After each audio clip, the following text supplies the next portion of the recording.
안녕하세요. 안녕하세요. 네, 만나서 반갑습니다. 여러분들과 단체급식 문제풀이를 같이 진행해 나갈 김지연입니다.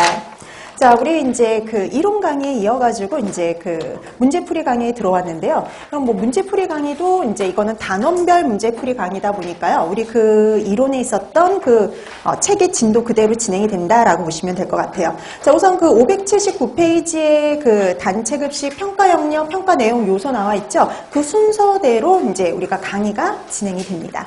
근데 이제 우리가 이론에 이제 했던 내용을 이제 우리가 이 문제풀이를 통해서 이제 점검을 하는데, 여러분들도 다 알고 계시겠지만 전공 시험 문제들 한 번씩들 다 보셨죠?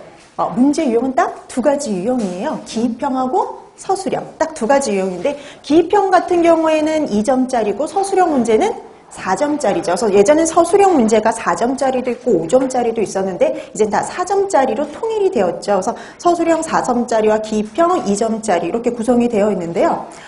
이 단체급식 같은 경우에는 이게 골고루 좀 시험 문제가 나오는 편입니다. 그래서 거기 한번 보세요. 우리가 그 평가 영역이 4가지로 이렇게 쭉 나와 있죠. 579페이지에 그 4가지 영역을 또 2가지로 이렇게 나눠서 5%, 5% 그래서 10% 정도 나온다 이렇게 나와 있는데, 그러니까 우리가 80점 만점이다 보니까 한 8점 정도라고 생각을 하시면 될 것 같아요. 그래서 8점 정도가 출제가 되는데, 이제 보통 거기 앞쪽에 있는 이제 거기 딱 절반, 반반씩 골고루 나와요, 여기는.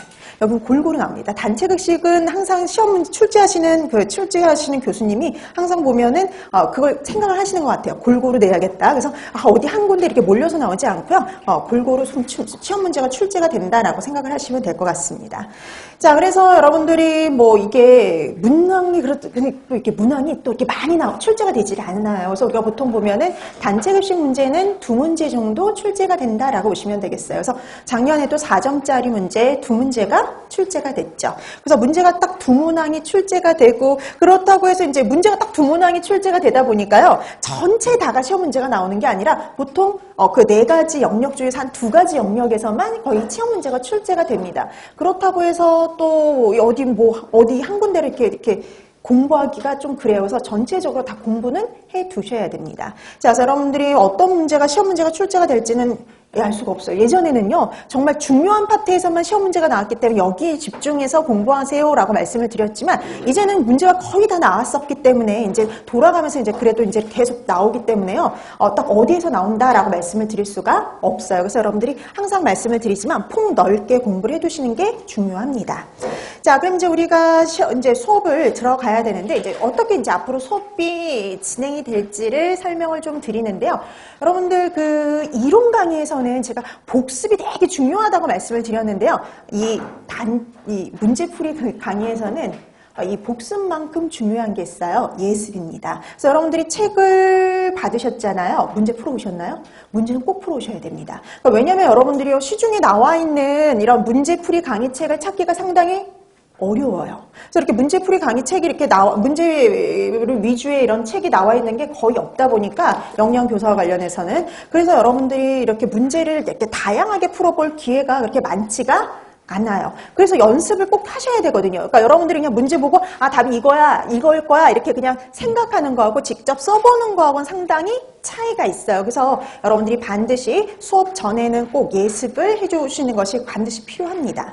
자, 그래서 우리가 보통 진도를요, 8장 내지 10장 정도 나갈 거예요. 보통 이제 8장에서 10장 정도. 근데 만약에 계산 문제들이 좀 있다라고 하면 좀 많이 못 나가요. 7, 8장 정도 이렇게 문제가 이렇게 나간다라고 생각하시면 돼요. 이 정도 진도가 나가기 때문에요. 여러분들은 반드시 이 정도를 예습을 해주시면 됩니다. 예습.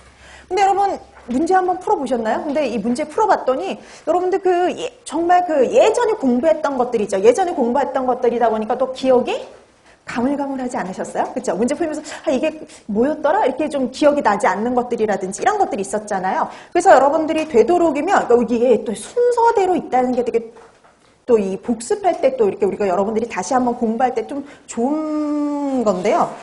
그래서 여러분들이 되도록이면 이제 우리가 만약에 8장에서 10장 뭐 나간다. 그럼 우리가 이제 뭐 첫 번째 581페이지부터 해서 쭉 하면은 뭐 보통 메뉴 평가까지가 바로 이제 그 정도인데요. 그럼 뭐 처음부터 시작해서 메뉴 평가까지 여기와 관련된 먼저 이론을 복습을 하는 거죠.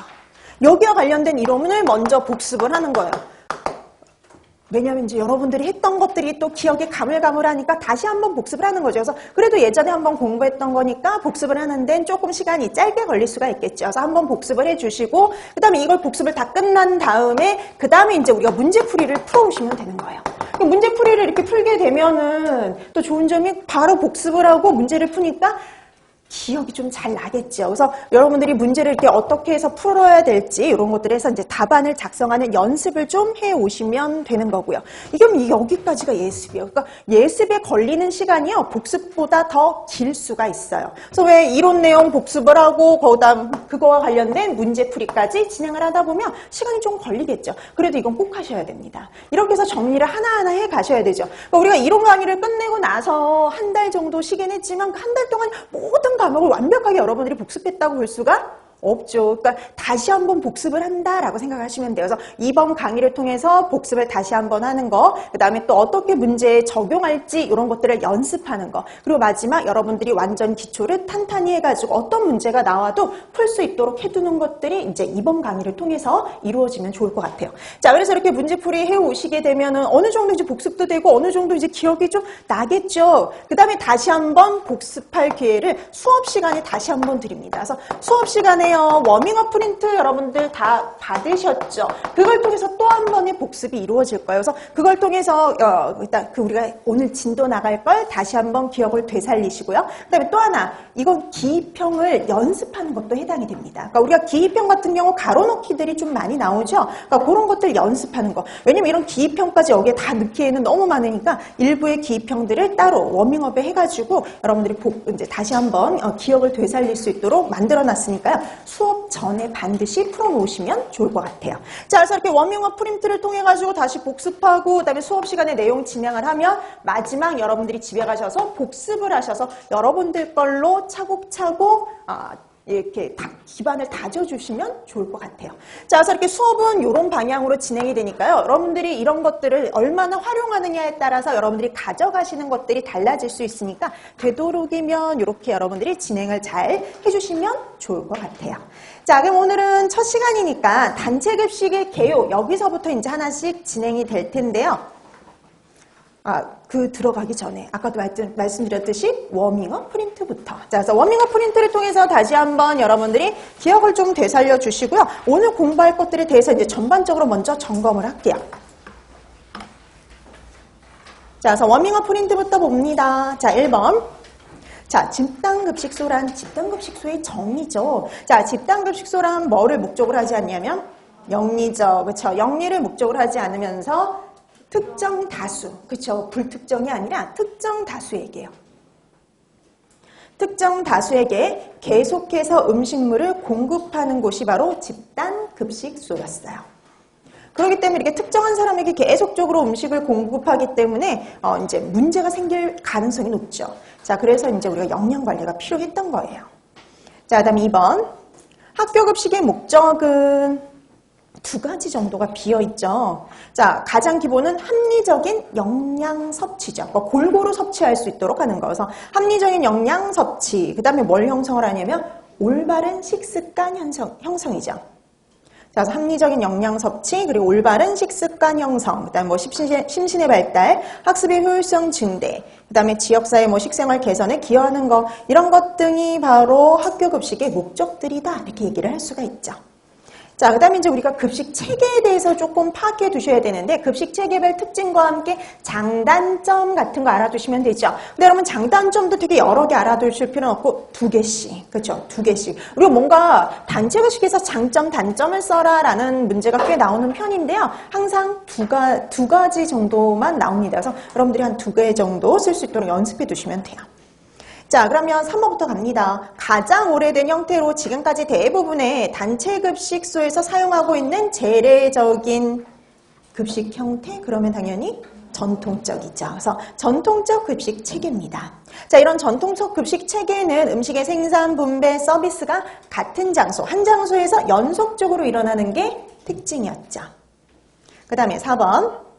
음식을요, 조리한 다음에 일정 기간 냉장 또는 냉동, 저장 후에 필요할 때 재가열해서 소비자에게 제공하는 방법?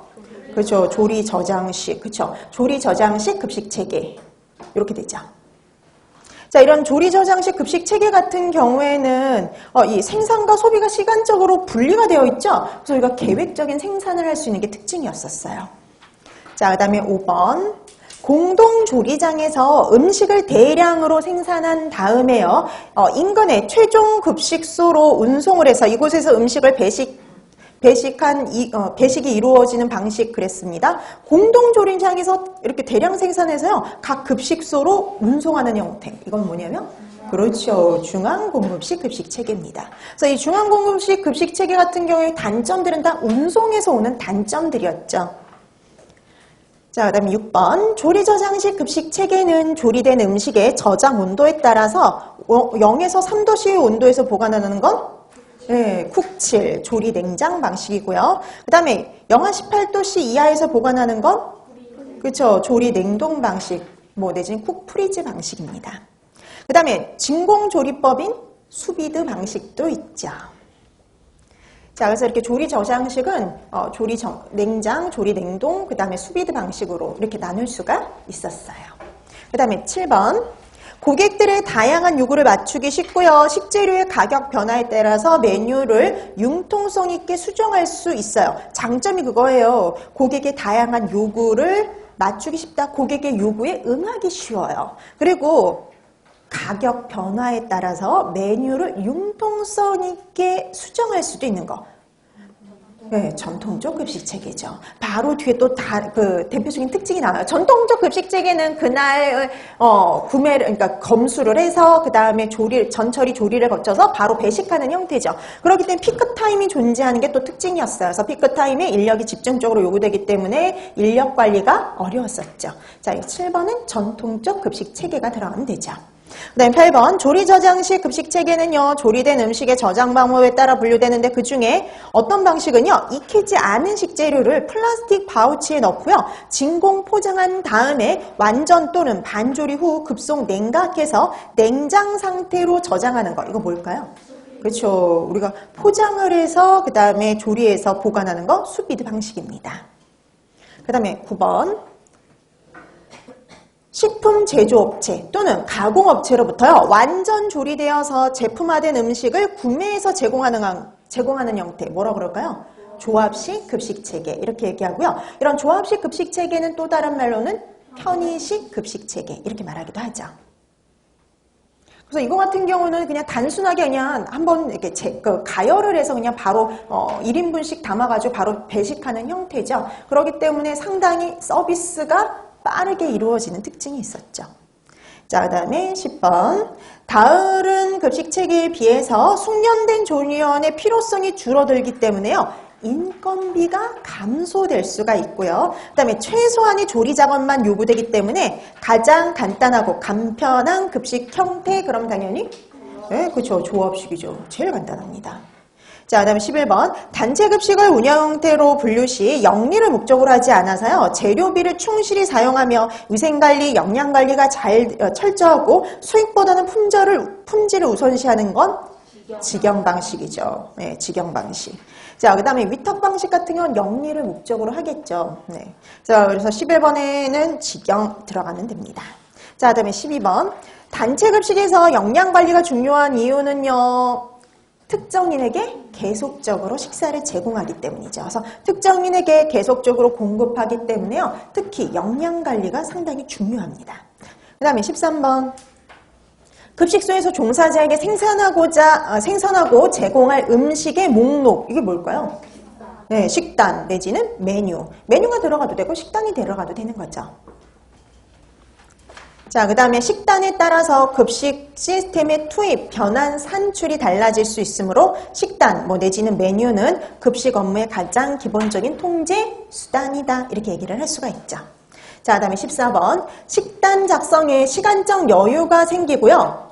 조리원의 작업 분담이 잘 되고요. 그다음에 식자재 효율적인 관리가 가능한 거, 이런 거는 어떤 메뉴의 장점일까요? 네, 주기 메뉴 내지는 순환 메뉴의 장점이죠. 그러니까 매번 식단을 작성할 필요가 없죠. 그렇죠? 그래서 시간이 절약이 될 수가 있어요. 그 다음에 반복 작업을 하다 보면은 당연히 조리